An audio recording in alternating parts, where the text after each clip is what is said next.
अस्सलाम वालेकुम, welcome back to my channel health care partner. तो कैसे हैं आप सब? उम्मीद करता हूँ आप सब खैरियत से होंगे। मैं हूं डॉक्टर आकिब। जैसा कि आपको पता है, मैं आपके लिए हेल्थ से रिलेटेड अच्छी अच्छी वीडियोस लेके आता हूं। तो ऐसे ही आज प्रोडक्ट लेके आऊँ जो कि आप स्क्रीन पर देख रहे हैं।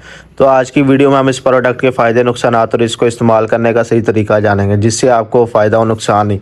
तो इसको यूज़ करते हुए आप क्या गलती करते हैं, वो भी आज की वीडियो में हम डिस्कस करेंगे। तो सबसे पहले हम इंट्रोडक्शन देख लेते हैं। ये हमारे पास स्कैब फ्री लोशन है, जिसमें जो एक्टिव इंग्रेडिएंट है वो परमेथ्रिन एक्टिव इंग्रेडिएंट है, जो कि 5% इसमें मौजूद होता है। 60 ml का ये हमारे पास लोशन है और ये मुतअद्दिद खारिश के लिए यूज़ होता है, यानी स्कैबिस से निजात के लिए यूज़ होता है। और ये आपने एक्सटर्नल यूज़ ही करना है, फॉर एक्सटर्नल यूज़ ओनली। इसके ऊपर भी लिखा हुआ, यानी इसको इंटरनल यूज़ नहीं आपने करना, या माउथ वगैरह पे या माउथ के अंदर या कहीं और आपने नहीं यूज़ करना। इसको एक्सटर्नल यूज़ के लिए करना, स्किन के ऊपर अप्लाई करना सिर्फ। तो ये किन कंडीशन में यूज़ किया जाता है? इसकी जो फार्मास्यूटिकल मैन्युफैक्चरिंग इसकी कंपनी है वो एटको कंपनी, जो कि एक अच्छी फार्मास्यूटिकल कंपनी है, जिनकी मेडिसिन की एफिकेसी काफ़ी अच्छी होती है। और अगर मैं प्राइस की बात करूं तो ये आपको मार्केट में 145 का किसी भी अच्छी फार्मेसी से इजीली मिल जाएगा।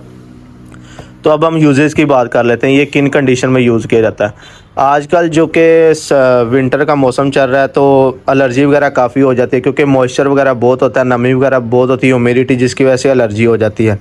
तो एलर्जी इस तरह की होती है कि अगर आपकी स्किन पर रैशेज़ हो जाते हैं या दाने बन जाते हैं, और आपको रात को जब आप सोते हैं आपको खारिश होती है, और ये कंटेजियस डिजीज़ होती है, यानी आपको ये पर्सन टू पर्सन शिफ्ट हो जाती है।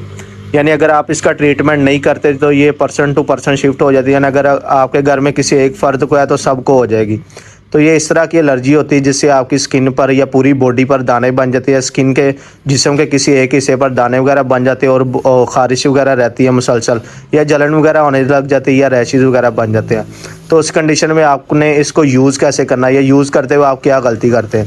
इसको यूज़ करने का जो सही तरीका है वो आपने रात को सोते वक्त अपनी नेक से लेकर नीचे पूरी बॉडी पर इसको अप्लाई करना है, स्किन पर। और अप्लाई करने के बाद आपने जब सुबह उठना है तो आपने अपने जो कपड़े हैं वो भी वॉश करने और उसको धूप में डाल देना है, यानी धूप में ड्राई करना है और उल्टे करके। और जो आपने नए कपड़े पहनने वो आपने नहाकर नए कपड़े पहनने और कपड़े अंदर से प्रेस करके पहनने। ये इसकी थोड़ी सी प्रिकॉशंस होती हैं। अगर प्रिकॉशंस आप करेंगे तो इंशाल्लाह ताला आप जल्दी से आपको छुटकारा मिल जाएगा, वरना ये स्कैबीज आपकी पर्सन टू पर्सन शिफ्ट होती जाएगी। अगर आप ठीक भी हो जाएंगे तो दूसरे पर्सन से आपको फिर ये शिफ्ट हो जाएगी। तो इसको जिस तरह आपको बताया गया उसी तरह यूज़ करें। इंशाल्लाह ताला 3 से 5 दिन आप यूज़ करें, बिल्कुल निजात मिल जाएगी। साथ ही एंटी एलर्जिक टैबलेट वगैरह यूज़ करें और अपना ऑयली फैटी चीज़ों से परहेज़ करें, ताकि आपको खारिश वगैरह ना हो। उम्मीद करता हूँ आपको वीडियो अच्छी लगी होगी। और अगर साइड इफ़ेक्ट की बात करूँ तो इसका कोई साइड इफ़ेक्ट नहीं है। अगर कोई पर्सन इसे परमेथ्रिन से इंग्रेडिएंट से एलर्जी का, तो उसको यूज़ करने से एलर्जी वगैरह हो सकती है, लेकिन ये बहुत रेयर है, क्योंकि परमेथ्रिन ऑलरेडी यूज़ ही एलर्जी के लिए हो रहा है। तो उम्मीद करता हूँ इससे कोई आपको साइड इफ़ेक्ट नहीं होगा। तो उम्मीद करता हूँ आपको वीडियो अच्छी लगी होगी। मिलते हैं एक नई वीडियो के साथ, तब तक के लिए अल्लाह हाफिज़।